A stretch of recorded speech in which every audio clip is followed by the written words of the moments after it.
Hi guys! Magandang gabi! Welcome back po dito sa Gandara SRU channel for Showbiz Update.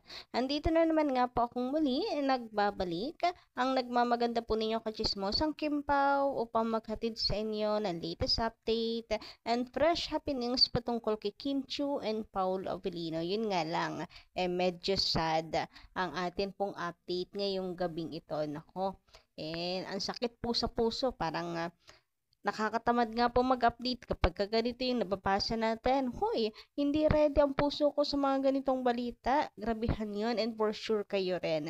But before that, sa mga hindi pa nakasubscribe dito sa ating channel, i-click nyo lang yung subscribe button at notification bell na nandyan po sa baba para mag-i-updated po kayo at ma-notify tuwing may bago tayong chika at balita hinggil sa Kimpaw. Basta mga balita na may kinalaman kay Kim Chiu and Paulo Avellino, sagot na po natin yan. And eto na nga, heist. No side update muna tayo dahil iba, sobrang nakakalungkot, nakakakaba at the same time itong update natin. Marami ang ngayon pa lang kinakabahan na ng mga susunod pang magaganap at atin pong mababalitaan lalo na sa tambalan ng Kimpaw ni Kim and Paulo Avellino. Katunayan nga po niyan, meron na pong nagdidiwang yung mga propeta na nagsasabi, ng mga nagpipredict na pagdating ng 2025, hindi saya daw ang ating mararamdaman, kundi kabiguan at kalbaryo. Dahil pagpasok ng 2025 ay end of Kimpaw era na raw. Pagpasok ng 2025, matatapos na, lowbat na ang tambalang Kimpaw. And ngayon, dahil 'di ba may movie si Kim and Paulo, ngayon malungkot ang mga fans dahil mukhang may inside problem, guys. Ewan ko, production versus Star Cinema, Star Magic Cinema ba to? Kung saan nagmula ang problema. Napapansin naman na to ng mga fans actually, pero hindi sila sa walang bahala, sinasantabi. Dahil syempre, sa positive lang tayo, nakakalungkot man na hanggang ngayon wala pa ring promotion. Si Kim and Paulo yung nag-e-effort na mag-promote sa mga solo events nila. Actually, solo events yon, hindi talaga yan promotion ng Kimpawa, pero sinisingit nila yan. Hanggang sa eto na nga, si Paulo may pag-tweet, parang ang sarap daw masubukan, ma-experience na wag tumapos ng isang pelikula. Uy, ano yon? May laman? Malaman yon. Kahit may emoji, laughing emoji si Paolo Avellino sa kanyang tweet, may laman yon. And panigurado, seseryosohin yan ng management. Alam nyo na guys, kapag may init ang dugo, ultimo mga ganyang bagay, talagang hindi yan palalagpasin. I hope lang talaga na i-consider yung nararamdaman. Sana maayos pa. Pero, kapag ginawa yan, halimbawa, hindi na pumasok sa call time si Kim and Paulo, may action yan. Panigurado, a-actionan yan. And ano bang magiging possible action? Di ba, bubuwagin na? Aalisin na sila? So, paano na ang Kimpaw? Paano na ang tambalan ng Kimpaw? Goodbye na? Ganun na lang ba yun? After ng mga achievements ng Kimpaw. Uy, nakakaiyak. Huwag ganun. Hindi pa ready ang mga Kimpaw fans. Uy, nasa peak pa ng career si Kim and Paulo, ng achievements nila. Marami pang ma-achieve si Kim and Paulo sa tambalan nila. Tapos, ganto-ganto lang yung magiging ending. Tapos, clueless pang mga fans. Anong meron? Abstract pa.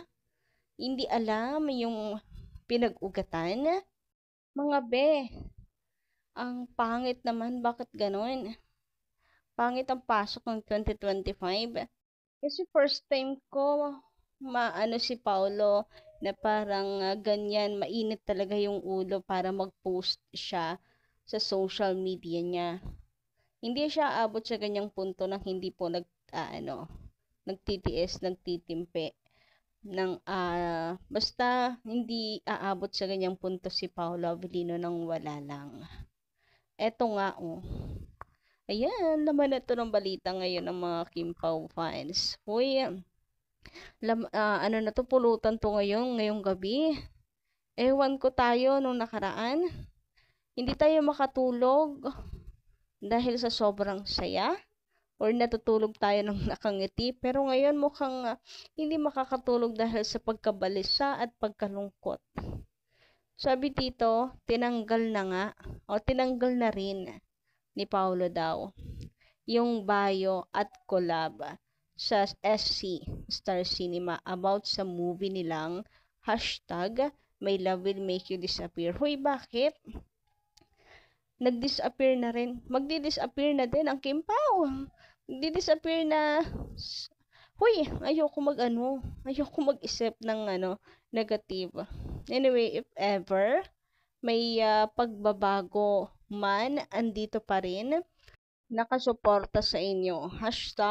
My Love Will Make You Disappear, Kim Pao, Paolo Avellino, and Kim Chu. So, ayun, pati daw po yung collab sa Star Cinema about sa movie, wala na. Binura na ni Paolo. Uy, ano talaga siya? Umabot na sa buntong ito. Ano ba yan? Sabi nga dito, na ating commenter na si Lin Chen, canceled na yata. Ano kaya yun? Yes, ano kaya yun? Ang dami nang nagawa. Patapos na. Dami ng gastos. Talagang na lang konting kembot na lang yan, 'di ba? Bakit kasi ganoon? Nangyari? Ano ba? Nakakarami ba sila ng take? May uwing-uwi ba parate sa kanila? Sayang yung pagod, yung puyat ng Kim Pao. Meron bang sinisisi? Hoy, ayaw kong isipin na baka yung mga events ng Kim Pao, palalo na si Kimi na ang dami pong event, baka sinisilip. Uy, may punto be. Baka kaya uminit ang ulo ni Paulo. Ay, ayoko.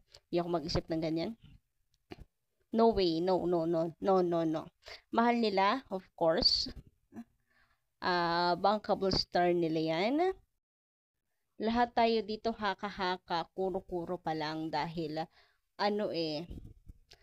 stress tayo dahil we don't know the main reason. Sabi naman dito, Dea Gulimlim. Kasi na rin guys ay naantay natin to Pinag-ipunan din natin ang ticket. Ililibre pa nga yung mga friends, diba? Naku, wag naman siya na dumating ang punto na hindi maganda ang kakahantungan ng pelikula at ang Kim Pao. Yung pelikula, okay lang na hindi matuloy, pero yung tamatan ng Kim Pao, wag yung i-disappear yan. Hindi pa ready ang mga fans. At ang Kim Pao, ngayon pa lang, nasasaktan na ako. Ang sakit isipin na biglang magkakaroon ng problema. Sila Kim Pao, So true.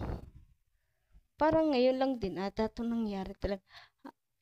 Ang laki ng issue, para malabas na sa social media na talagang may problema. Kung sila lang, ibig sabihin na handle pa. Pero yung ma-out na sa SOCMED, iba na yan, nakakatakot dahil si Pao nagsalita. Nakakatakot si Pao pala na magalit. Natakot ako. Pero ayaw kong umabot sa point na mawala ang Kim Pao. But if ever man, may real life naman, 'di ba? Anyway, sabi naman dito ni Miss Rebecca, "Hi Miss Gandara, nakakasad. Opo, sobrang nakakasad. Napakalungkot nakakasad naman pero okay lang. Dito pa rin tayo, nakasupport pa rin. Waiting pa rin." Yes guys, ipag-pray natin na sana maayos nila yan. I hope na ma-fix ng Star Cinema yan. Always watching from Jeddah, Kim Pao. So, kayo guys, anong inyong say about this? Kim Pao, over na ba? Game over na? Babay na? Pa-comment ka lang po dyan sa baba. Masakit man itong katanungan na to, pero parang kailangan nating pag-usapan. So, yun lang. Maraming salamat sa pakikinig and kita-kits tayo sa mga susunod nating balita. Maraming salamat.